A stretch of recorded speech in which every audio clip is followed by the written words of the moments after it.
If you are over 50 and you are training these muscles more than twice a week, you're not building them up, you're breaking them down. And the worst part is you probably don't even know that you're doing it. I'm BJ. I'm 56 years old and a natural professional bodybuilder. I see guys our age making this mistake and sabotaging their growth all the time. Today, I'm showing you exactly which 3 muscles you're overtraining, why it's sabotaging your growth, and the simple fix to get everything back on track and to get you growing again. Let's get into it.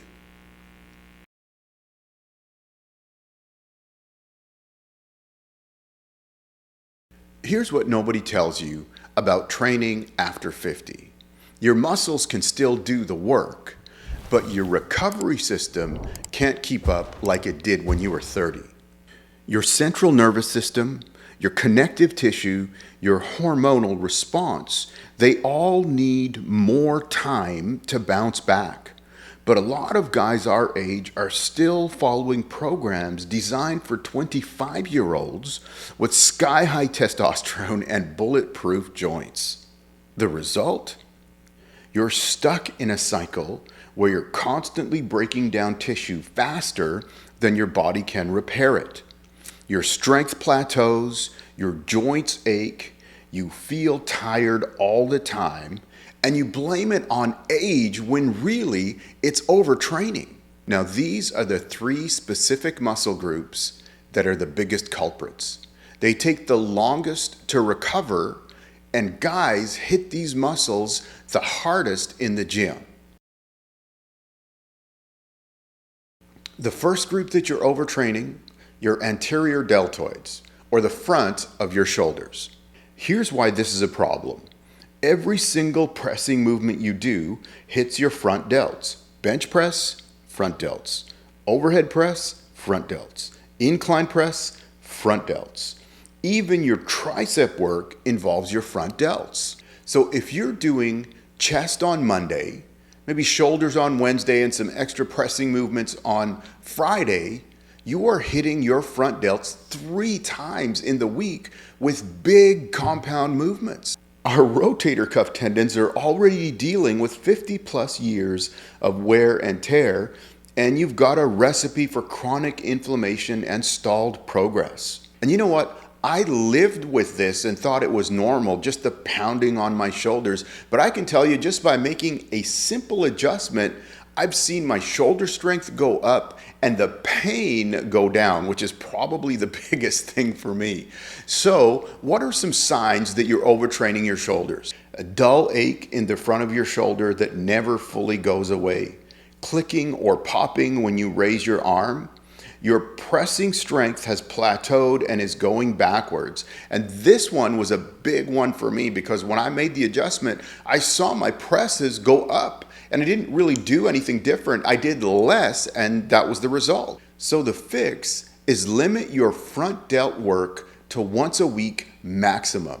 So if you're having a chest day where you're doing a lot of pressing, you're hitting your front delts. Instead, focus on your rear delts and side delts. These are the ones that actually need more work for shoulder health and that 3D look. Face pulls, reverse flies, lateral raises. These should be your shoulder staples. And here's the key. Give yourself at least 72 hours between big pressing movements. So if you're doing chest with pressing movements on Monday, you should not be doing shoulders until Thursday. The second group, your lower back, specifically the erector spinae. This one sneaks up on you because your lower back is involved in almost every compound lift, deadlifts, squats, rows, even overhead press. It's constantly under tension and stabilizing you. After 50, your spinal discs have less fluid, your facet joints have more wear, and your recovery capacity is reduced. But a lot of guys are still deadlifting on Monday, squatting on Wednesday, and doing rows on Friday, so your lower back never gets the proper rest. The signs that you're overtraining your lower back: chronic tightness or stiffness, especially in the morning. Your form breaks down faster than it used to. You feel it more in your lower back than the target muscle. You're constantly tweaking it with movements that used to be fine. The fix? Pick one primary lower back move per week. So if you do deadlifts on Monday, then you're not doing squats on Wednesday.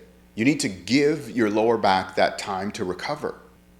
Use the rest of your training week for lower back sparing variations, using trap bar for deadlifts instead of conventional deadlifts so that you're putting more emphasis on your quads. Maybe you're doing Bulgarian split squats instead of back squats because there's less spinal loading involved. And chest supported rows instead of bent rows so that you're eliminating the lower back fatigue. And here's what I learned the hard way. Your lower back, my lower back, needs 5 to 7 days to fully recover. So if I've done deadlifts, I need to give it 5 to 7 days, 1 week, so that my back can actually recover. Quick thing before we move on. If you're finding this helpful, please take a second and tap the like button and subscribe to the channel. It just helps us out and tells YouTube to pass this along to more guys our age that will get some value out of this. All right, we still have the final muscle group that we're going to talk about. Let's get right into it. The third muscle group that you're overtraining: biceps. I know what you're thinking. BJ, biceps are small. How can I be overtraining them? Here's the how. Your biceps don't just work when you're doing curls. They're involved in every single pulling movement. Rows, biceps. Pull-ups, biceps. Lat pull-downs, biceps. Face pulls, even those hit your biceps. So if you're doing back work twice a week and dedicated arm days once a week, you're hitting your biceps 3 times a week at minimum. And unlike your back muscles, your biceps are small, they fatigue faster, and they need more recovery time relative to their size. So here's the real problem: your bicep tendons. After 50, tendon elasticity decreases and you're more prone to tendinitis, especially at the elbow and where the bicep attaches to the shoulder. Overtraining your biceps doesn't just stall your arm growth, it sets you up for chronic elbow pain that can sideline you for months. And I can tell you, I've had to deal with this as well and work around this appropriately so that I would take the pressure off of my elbows specifically. So some signs that you're overtraining your biceps: the elbow pain or tenderness, especially on the inside of the elbow. Your biceps feel pumped but never seem to grow. Your grip strength is declining. You feel bicep fatigue during back exercises before your back is even tired. The fix? Limit direct bicep work to once a week. You know, your biceps are already getting hit when you do back work, so you don't need to annihilate them by doing another 12 sets of arm work. When you do train biceps directly, use 2 to 3 exercises maximum and keep your total working sets to 6 to 9 per week and figure into that your back workout.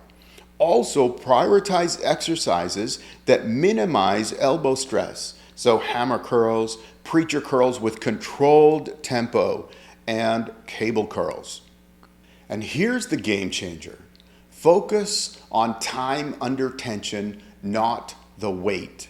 So a lighter weight but a slower descent of the weight, like 3 seconds, is going to do more for your biceps than swinging a heavier weight. And you guys have heard me say this, and I'll say it again. Remember, it's called weightlifting. It's not weight throwing. Here's how you build muscle after 50. It's not by training harder. It's by training with intensity, and appropriate intensity, but it's also, and more importantly, giving your muscles enough time to recover. Look, I get it. Backing off seems counterintuitive, and I have to deal with this in my own head in my program all the time. We immediately think, how am I going to be adding muscle if I'm backing off on my training? But it's not about the time in the gym, it's about the recovery so that our bodies can grow. Because we don't grow when we work out, we grow when we go home. And after 50, recovery is your limiting factor. It's not your capacity, it's not your motivation, recovery. So here's my challenge to you. Try this approach for the next 4 weeks. Track your progress, track your lifts and your weights, track how you feel and how your joints feel. And I think you're gonna find out after doing this that there's been a huge improvement in your lifts and your strength, but how you feel. And that's what we're all about on the channel anyway, right? This is about us being around for our kids, for our grandkids, for our families, and being productive and making a difference in the world in our greatest years, which for us is in our 50s and 60s and beyond. If you found this helpful, please take a second, subscribe to the channel. I'm putting out weekly content that helps us over 50 people, whatever age you are, to train better, to live better, to be there for our kids and our grandkids and all of our families. And you know what? Drop a comment in the comments. What is the muscle that you're having the challenge of overtraining with? Was it one of these 3 that we talked about? And if you've done it and dealt with it, what did you do? How did you deal with it? I read all of the comments, and I think they're hugely informative for everybody that watches the video. Thank you all for watching today. Remember, keep punching.